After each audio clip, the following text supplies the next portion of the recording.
సామెతల గ్రంథం 3వ అధ్యాయం 6వ వచనం. సామెతల గ్రంథం 3వ అధ్యాయం. నీ ప్రవర్తన అంతటి యందు ఆయన అధికారమునకు ఒప్పుకొనుము,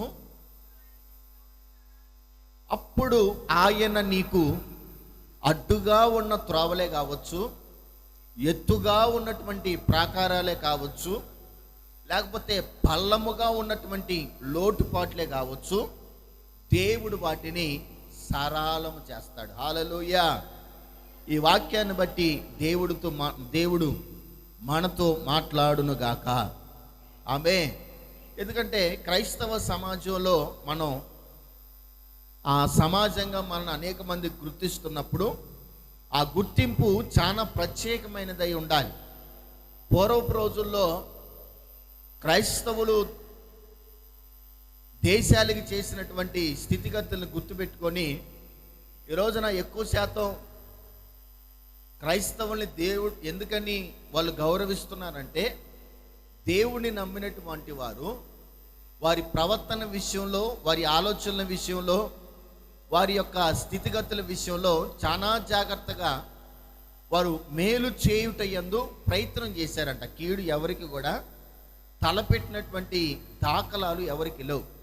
అవసరమైతే హింసింపబడ్డారే కానీ ఎవరు కూడా ఆ జనాల్ని హింసించినట్లుగా మనం బైబిల్లో చూడట్లేదు. ఈ రోజున మనం నేర్చుకోవాల్సినటువంటి విషయం ఏంటంటే, ప్రభువా నిన్ను నమ్ముకున్నటువంటి నా జీవితంలో, నిన్ను నమ్ముకున్నటువంటి నా యొక్క ప్రవర్తనలో నీవు మాదిరిగా ఉండి నన్ను నడిపించు ప్రభు అని మన ప్రవర్తన ప్రభుకి ఇష్టమైనటువంటిదిగా మార్చబడును గాక. చెప్పండి హల్లెలూయా. ఇష్టమైనదిగా దేవుడు మలచును గాక, ఇష్టమైనదిగా ప్రభువు సఫలపరచును గాక.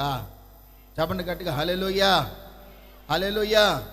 ఎందుకనంటే మనం ఏ నడక నడుస్తామో, ఏ ప్రవర్తన ప్రవర్తిస్తామో ఆ ప్రవర్తన ఎలా ఉంటుందనంటే దాన్ని బట్టే దేవుడు మనల్ని ఆశీర్వదిస్తాడు. ఇర్మియా గ్రంథం 17వ అధ్యాయం 10వ వచనం.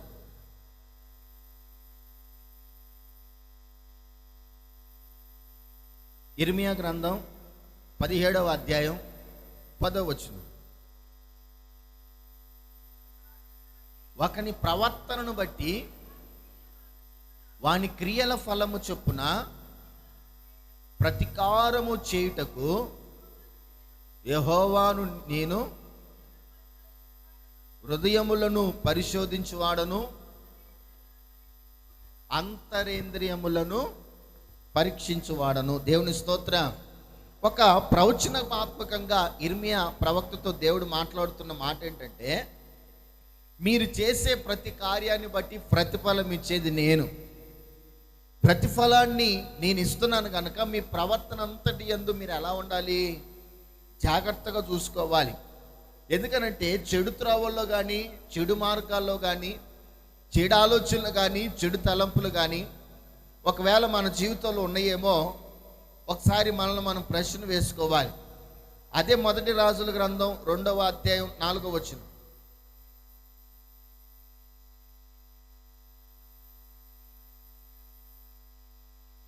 మొదటి రాజుల గ్రంథం 2వ అధ్యాయం 4వ వచనం. అప్పుడు నీ పిల్లలు తమ ప్రవర్తన విషయంలో జాగ్రత్తగా ఉండి నా ఎదుట తమ పూర్ణ హృదయముతోనూ పూర్ణ మనస్సుతోనూ సత్యమును అనుసరించి నడుచుకునే ఎడల ఇశ్రాయేలీల రాజసింహాసనము మీద ఆసీనుడగు ఒకడు నీకు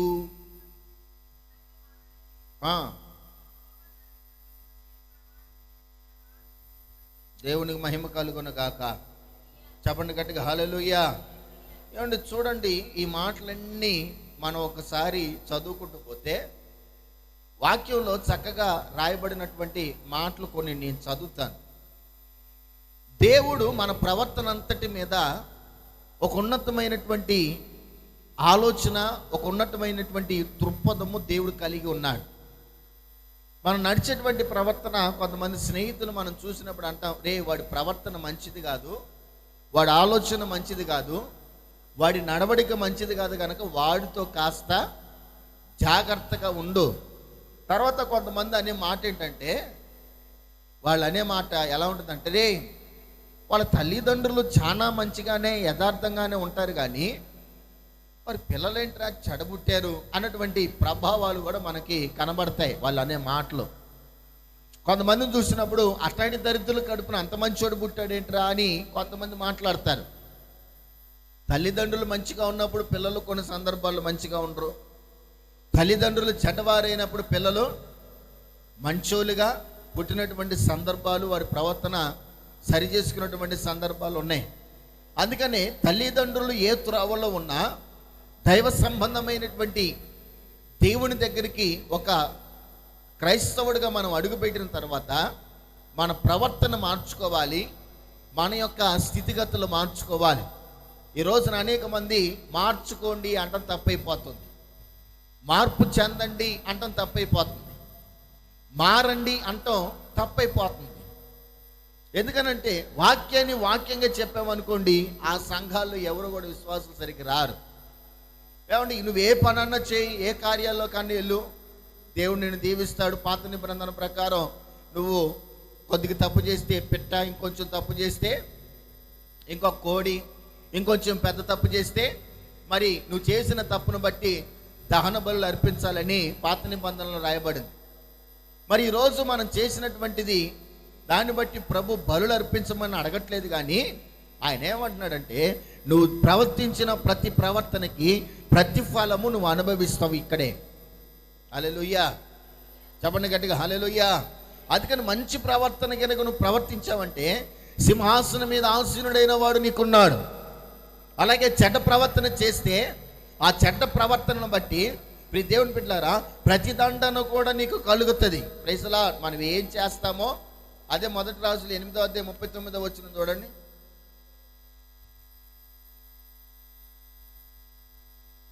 మొదటి రాజుల గ్రంథం 8వ అధ్యాయం 39వ వచనం. ప్రతి మనిషి యొక్క హృదయము నీవెరుగుదువు కదా, ఆకాశమును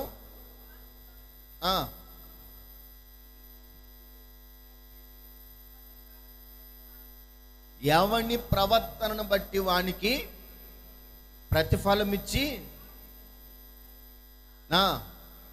మా పితరులకు నీవు దయచేసిన దేశమందు జనులు బ్రతుకు దినములన్నిటను వారు నీ యందు భయభక్తులు కలిగి ఉండునట్లు దయచేసి చేయి ప్రభువా అంటున్నాడు ఇక్కడ. చూడండి, సామెతలు 3:6 రాయబడింది, నీ ప్రవర్తన అంతటిని ఆయనకు అప్పచెప్పుకోమని రాయబడింది. తర్వాత ప్రవచనాత్మకంగా మాట్లాడుతుంది, మీరు ప్రవర్తించిన ప్రవర్తన చొప్పున ప్రతిఫలం కలుగుతుంది అని రాయబడింది. మొదటి రాజుల గ్రంథంలో రాయబడింది, నువ్వు ఏ ప్రవర్తన అయితే ప్రవర్తిస్తావో దాన్ని బట్టి దేవుడు న్యాయం చేస్తాడు అని రాయబడింది. మరి దేవుని దగ్గరికి రాకముందు మన ప్రవర్తన ఇష్టానుసారమైనది అయి ఉండొచ్చు. దేవుని దగ్గరికి రాకముందు మన ప్రవర్తనలు ఎలా పడితే అలా నడిచి ఉండొచ్చు.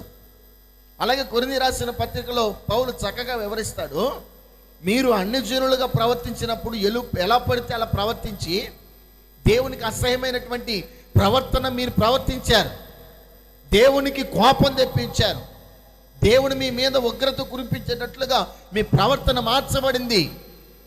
మాటలలో కానీ, చూపుల్లో కానీ, తలంపుల్లో కానీ, నడవడికలో కానీ, స్థితిగతుల్లో కానీ ఎక్కడైనా సరే మీ ప్రవర్తన అట్లా దుష్ప్రవర్తనగా మార్చబడింది.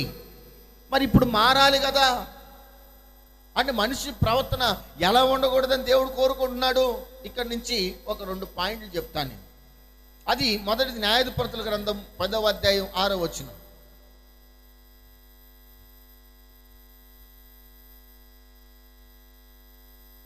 న్యాయాధిపతుల గ్రంథం 10వ అధ్యాయం 6వ వచనం.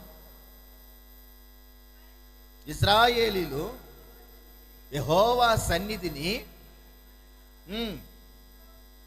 ఇశ్రాయేలీలు ఎలా అయిపోయారంట, తల పైకెత్తి వినండి, నేను కొన్ని మాటలు చెప్తాను.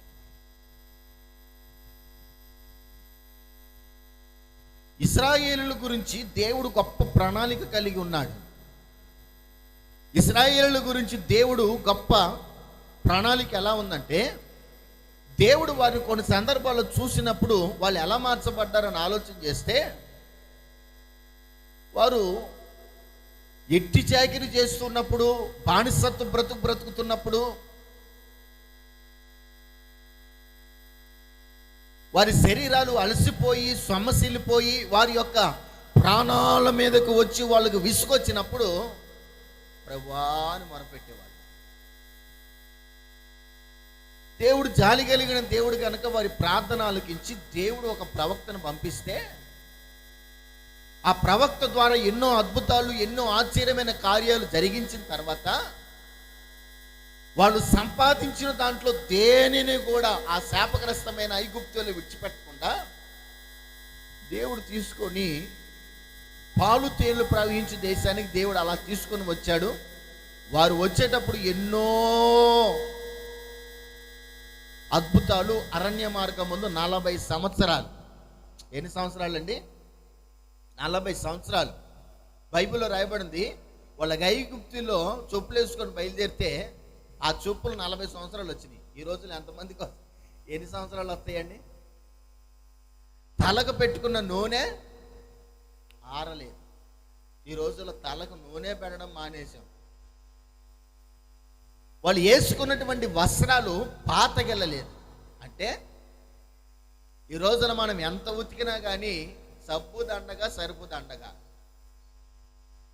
నిజమండి, కొంతమంది ఉతికితే సరుపు దండగా, కొంతమంది ఉతికితే సబ్బు దండగా, బకెట్లు నీళ్లు దండగా, కొత్త బట్టలు, రంగుల బట్టలు అసలు దండగే దండగా. తెల్ల బట్టలు తీసుకెళ్ళి వాళ్ళకి ఇచ్చామంటే చక్కగా రంగులు రాట్నంలాగా మార్చబడతాయి. నానబెట్టేటప్పుడు ఎన్ని రకాలైతే వస్త్రాలు నానబెడుతున్నారో ఆ వస్త్రాలకు ఉన్నటువంటి ఆ రంగంతా ఆ బట్టలకు అంటుతుంది. అందుకని మీరు కలర్ బట్టలు కొనుక్కుండా తెల్ల బట్టలు కొనుక్కున్నాను చక్కటి రంగులమయంగా మార్చబడతాయి. దేవుని స్తోత్రం చెప్పాలి గట్టిగా, హల్లెలూయా. ఇలా చేస్తే శుభ్రంగా ఉతికి కొంతమంది ఏం చేస్తారు తెలుసండి, ఆ రైల్ ట్రాక్ మీద వేస్తారు. ఈ రాష్ట్రాల్లో ఎన్ని రాష్ట్రాలు అయితే ఉన్నాయో అన్ని రాష్ట్రాల వారి యొక్క ఏమండి అన్ని కంపులు ఆ పట్టాల మీద అలా తేలుకుంటాయి. ప్రైజ్లా. అంటే ఇశ్రాయేలీయుల యొక్క జీవితాన్ని చూడండి, దేవుడు వారిని ఒక విలువైనటువంటి పాత్రలుగా దేవుడు చూస్తే, వాళ్ళు ఆశీర్వదించబడ్డ తర్వాత వారి ప్రవర్తన ఎలా మార్చబడిందంట? దుష్ట ప్రవర్తనగా మార్చబడిపోయింది. దేవుని స్తోత్రం కాబట్టి గట్టిగా హల్లెలూయా. ఈ రోజున దేవుని దగ్గరికి రాకముందు వారి యొక్క స్థితిగతులు, వారి పరిస్థితులు, వారి యొక్క చాలా రకాలైనటువంటి పరిస్థితులు వారికి సంభవించాయి. ఎలా పడితే అలా ప్రవర్తించారు, ఎలా పడితే వాళ్ళు ఉన్నారు. కానీ దేవుడు ఉన్నతమైనటువంటి స్థాయికి మనం తీసుకొని రావాలంటే మన ప్రవర్తన ఎలా ఉండకూడదు? దుష్టమైనటువంటి ప్రవర్తనగా ఉండకూడదు. దుష్టమైనటువంటి జీవితాన్ని మనం జీవించే వ్యక్తులుగా, అంటే దుష్టమైన ప్రవర్తన అంటే మేలు చేసిన దాన్ని మర్చిపోయే వ్యక్తులుగా మనం ఉండకూడదు. అందుకని నువ్వు ఏ గుంటలో నుండి తీయబడితివో ఒకసారి జ్ఞాపకమునకు తెచ్చుకో.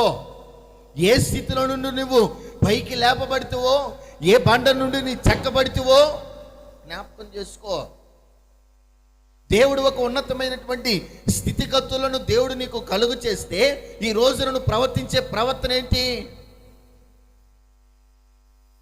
ఈరోజు చాలా మంది యొక్క ప్రవర్తన ఎలా మార్చబడిందంటే దేవుణ్ణి విసర్జించడం. ఏమీ లేనప్పుడు ప్రభువా ప్రభువా ప్రభువా ప్రభువా ప్రభువా ప్రభువా, ఏమీ లేనప్పుడు యేసయ్యా యేసయ్యా యేసయ్యా, ఏమీ లేనప్పుడు తినడానికి తిండి లేనప్పుడు, కట్టుకోవడానికి వస్త్రాలు లేనప్పుడు, స్థితిగతులు బాగోనప్పుడు, ఏమండి అనారోగ్యాల పరిస్థితులు నీ జీవితానికి సంభవించినప్పుడు, నీ శరీరానికి గాయాలైనప్పుడు, నీ శరీరము మరణ పడకలోకి వెళ్ళినప్పుడు దేవుడు గుర్తొస్తాడు. కుటుంబం అంతా అల్లకల్లోలమైనప్పుడు, కుటుంబ పరిస్థితులన్నీ తారుమారైనప్పుడు, కుటుంబ ప్రభావం అంతా అల్లకల్లోలమైనప్పుడు, కుటుంబం అంతా రోడ్డు మీద పడ్డప్పుడు, పరువు ప్రతిష్టలకి నష్టం కలిగినప్పుడు, దేవుని దగ్గరకు వచ్చి నువ్వు బ్రతిలాడినప్పుడు దేవుడు నీకు ఒక ఉన్నతమైన స్థితిని కలుగు చేశాడు కదా. నీ ప్రార్థన విని అది మర్చిపోతున్నారు దేవుని ప్రజలు. మర్చిపోయి ఎలా ప్రవర్తిస్తున్నారంటే దేవుణ్ణి విసర్జించేస్తున్నారు. అన్నీ బాగున్నాయి. ఇప్పుడు విసర్జించడానికి కారణం ఏంటంటే దేవుడు నా పిల్లలు కదా అని దేవుణ్ణి ఏం చేస్తున్నారంట, దేవుణ్ణే మర్చిపోయి దేవుణ్ణి విసర్జించి దేవుడంటే లెక్క లేకుండా ఈ రోజున ప్రవర్తించే క్రైస్తవులతో దేవుడు మాట్లాడుతున్నాడు. నీ స్థితిగతులు బాగుండాలి, నీ పరిస్థితులు బాగుండాలి, నీ యొక్క ఉన్నతమైన స్థాయి ఏనాటికి కూడా పడిపోకుండా ఉండాలి అంటే దేవుణ్ణి విసర్జించడం మానాలి. ప్రైజ్ లార్డ్, హల్లెలూయా. దేవుణ్ణి విసర్జించడం అంటే సేవ మానేయటం, పరిచర్య మానేయటం. అర్థమవుతుందండి? ఇశ్రాయేలు ఏం చేశారంట, దేవుణ్ణి ఆరాధించడం మానేశారు, దేవుని స్తుతించడం మానేశారు, దేవునిగా మహిమపరచడం వారి వల్ల కావట్లేదు. నైస్ పీస్ అయిపోయింది. ఇదివరకు రోజుల్లో దేవుణ్ణి స్తుతించడానికి ప్రజలు వస్తే ఏ చర్చి చూసినా కానీ ఇప్పుడులాగా 2 ఆరాధనలు ప్రజలకి బిజీ షెడ్యూల్ అప్పుడు లేదు. దేవుణ్ణి ఆరాధించడానికి ప్రత్యేకమైనటువంటి సమయం ఏదైనా ఉంది అని అంటే 10 గంటలకు ఆరాధన పెట్టి ఒక్కొక్కసారి 1 అయ్యేది, 1:30 అయ్యేది. వచ్చి ఆరాధన చేసేవాడండి తమను తాము మైమర్చిపోయినట్లుగా ఆరాధన చేసేవాళ్ళు. ఎంతంత దూరాలు ప్రయాణం చేసి వచ్చేవాళ్ళు అంటే బండ్ల మీద వచ్చేవాళ్ళు, సైకిల్ వేసుకొని వచ్చేవాళ్ళు. ఇంకా ఆ ప్రాంతంలో కొంతమంది ఎక్కువ ఉంటే, ఆ రోజుల్లో బండ్లు అందరికి ఉండే కాదు కదండి, కార్లు కూడా అంతమందికి ఉండే కాదు కదండి.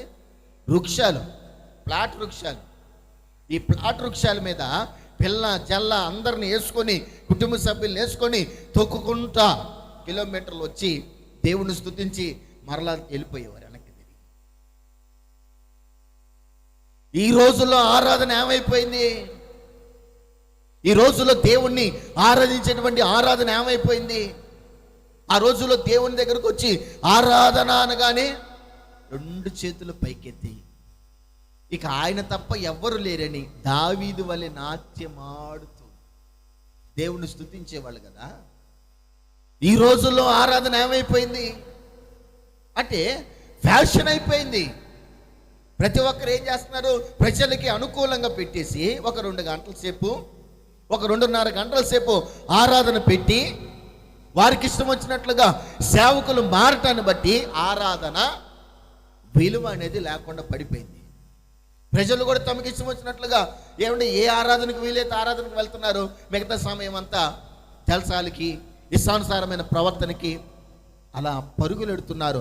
ఇటువంటి సందర్భాల్లో దేవుడు అంటాడు, మీరు దేవుణ్ణి మర్చిపోయారు, దుష్ట ప్రవర్తనలోకి వచ్చారు, దేవుణ్ణి విసర్జించారు అని అంటున్నాడు. దేవుని మహిమ కలుగునుగాక.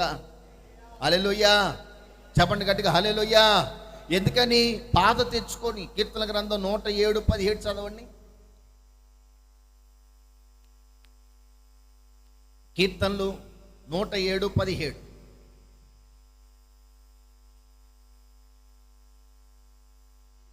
బుద్ధిహీనులు దుష్ట ప్రవర్తన చేత తమ దోషము చేతను బాధ తెచ్చుకుంటారంట. దేవుని మహిమ కలుగును గాక.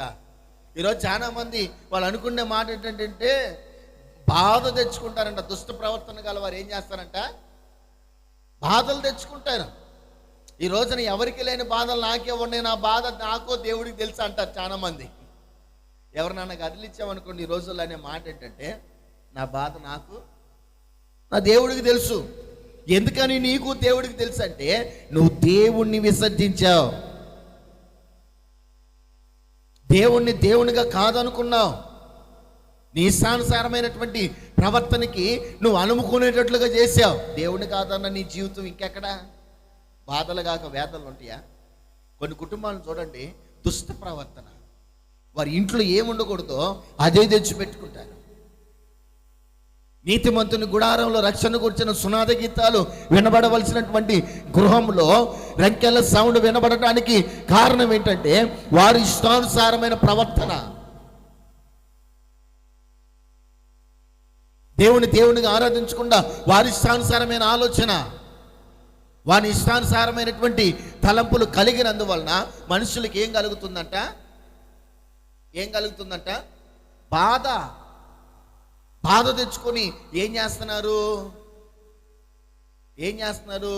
వాళ్ళు దేవుణ్ణి ఏమండి విసర్జించి దేవుణ్ణి ఆరాధించకుండా వాళ్ళు ఏం చేస్తున్నారంట? వాళ్ళ సామాగ్రి అంతా తీసుకెళ్ళి నిర్వంజి చెట్లకు తగిలించారు. విసర్జించి ఏం చేస్తున్నారు? విసర్జించడాన్ని బట్టి చాలా మంది అన్యులు అంటారు, అయ్యా మీరు చక్కగా ప్రార్థనకి వెళ్ళేవారు, ఇప్పుడు ఎందుకు వెళ్తలేదు? చక్కగా ఆరాధన చేసేవారు, ఇప్పుడు ఎందుకు చేయట్లేదు? చక్కగా పాటలు పాడేవారు, ఇప్పుడు ఎందుకు వెళ్తలేదు? ఇదివరకు క్రైస్తవులండి అలా మందిరానికి నడుచుకుంటూ వచ్చేటప్పుడు చాలా మంది అలా చూసి సంతోషించేవారు. తెల్లని వస్త్రాలు వేసుకొని బైబిల్ చేత పట్టుకొని పిల్లల్ని వేసుకొని వస్తూ ఉంటే చూడడానికి అనేక మందికి ఎంత కన్నులకి రమ్యంగా కనబడేద్దా. ఈ రోజున అంటే ఏం ప్రార్థనకి వెళ్ళలేదా అంటే ఏం వెళ్తాంలే. ఒకసారి ఇలాగే ఎప్పుడో చాలా సంవత్సరాల క్రితం జరిగినటువంటి వాడు బాగా గుర్తొస్తుంది నాకు. చాలా సంవత్సరాల క్రితం జరిగింది. వైజాగ్లో ఆ పరిసర ప్రాంతాల్లో నేను ఉన్నప్పుడు ఆ సంఘానికి వాక్యం చెప్పడానికి నన్ను పిలిచినప్పుడు ఆ సంఘానికి వెళ్ళాను. వాక్యం చెప్పడానికి ఆ సంఘానికి వెళ్ళినప్పుడు ఆ సంఘంలో ఒక వ్యక్తి రాలా. ఆ సేవకుడు, అయ్యా వెళ్ళి ప్రార్థన చేద్దాము, మీరు వచ్చారు కదా, మీరు కూడా కలిసి వెళ్ళి ప్రార్థన చేద్దాం రండి అని చెప్పేసి అని ఆ సేవకుడు అలాగా ఇద్దరం కలిసి మేము వెళ్తున్నామండి. వెళ్తున్నప్పుడు ఆ గృహం దగ్గరికి మేము వెళ్ళేసరికి 6 బయట కూర్చోండి. ప్రైజ్లా మేము అడిగాం, అంటే ఏంటమ్మా రాలేదు ఏంటనంటే, చాలా బాధ ఉందయ్యా మాకు, ఏంటో మాకు అర్థం కావట్లేదు. ఈ సేవకుడు అన్నాడు, ఏ బాధతో ఉందో అని అలా నడుచుకుంటా బాధలో ఉన్న కుటుంబాన్ని దర్శించడానికే కదా సేవకులు ఉంది, దేవుడు ఏర్పరచుకుంది. వాళ్ళు వెళ్ళి ప్రార్థన చేస్తే వాళ్ళు ఉన్న సమస్య నుంచి విడుదల పొందుతారని అలా వెళ్ళేసరికి గుమ్మం బయట కూర్చొని చక్కగా గోరింటాకు పెట్టుకుంటాం. ఏ బాధ లేదు. నేను అన్నాను, ఈ విశ్వాస ఇంటికి మీకు ఏదో బాధ ఉందన్న నేను మొహమాటం లేకుండా ఆ రోజు అడిగాను. సేవకుడు ఫోన్ చేసి అడిగినప్పుడు మందిరానికి రాలేదేంటమ్మానంటే, ఏంటోనయ్యా తెలియని బాధ మమ్మల్ని ఆవరించింది. నిజంగా బాధ నిన్ను ఆవరిస్తే బాధ కలిగిన వారు ఎక్కడికి రావాలి? మరణ పడకలో ఉన్నవారు ఏమంటే దేవుని మందిరానికి వచ్చి ప్రార్థన చేసి దేవుని మహింపరిచి 15 సంవత్సరాల ఆయుష్ పోసుకోవడానికి కారకులైతే, ఈ రోజున నీకు బాధ వచ్చిందని ఇరుగు పొరుగు వారితో చెప్పి అడిగి ఉన్నారంటే అందరూ, ఏమ్మా మందిరానికి పోలేదా, మందిరానికి నువ్వు వెళ్ళలేదా, ఏంటో మనసు బాగాల. మనసు బాగోలేని వ్యక్తి ఏం చేయాలి? ఆరుబయట కూర్చొని గోరింటాకు కోసుకొని చక్కగా రుబ్బుకొని అలా చక్కగా ఏమండి అలా పెడుతుంది. ఎందుకని? ఎర్రగా పంటే ఎర్రటి మొగుడు వస్తాడని. ఆల్రెడీ పెళ్ళి అయింది, పిల్లలు ఉన్నారు, ఇంకా సొగసు, ఇంకా సౌందర్యాలు. దేవుని దగ్గరకు వచ్చి మార్పు చెందవలసినటువంటి నీ జీవితంలో మార్పు చెందకపోతే, నీ ప్రవర్తన దేవునికి అప్పచెప్పకపోతే, నీ ప్రవర్తన దేవునికి ఇష్టంగా నువ్వు మార్చుకోకపోతే, బాధలు నువ్వు కొని తెచ్చుకోవడం కాక ఏం వస్తాయి నీ జీవితంలో? అందుకని చక్కగా సామెతల గ్రంథంలో జ్ఞాని అయిన సొలొమోను చక్కగా అంటాడు, నీ ప్రవర్తన అంతటి మీద ఆయనకి అధికారం ఇమ్ము. నీ ఇష్టం వచ్చినట్టుగా నడవడానికి కాదు నువ్వు క్రైస్తవ జీవితంలో అడుగు పెట్టింది. బాధ వచ్చిన నీవేం చేయాలి? ఆ బాధ పోయేటట్లుగా అసలు ఆ బాధ ఎందుకు వచ్చిందో ప్రభు దగ్గరకు వచ్చి కనిపెట్టాలి. దీన్ని ఏమంటారండి? మూర్ఖమైన ప్రవర్తన కాదా? మూర్ఖ చిత్తులు యెహోవాకు హేయులు అన్న విషయం నీకు తెలీదా? దేవుని మందిరం మానేసి సాకులతో ఇష్టానుసారమైన మాటలతో కాలం వెళ్ళబుచ్చితే లేనిపోని శాపాలుగా ఆశీర్వాదాలంటే నీ కుటుంబాన్ని వెంటాడేది.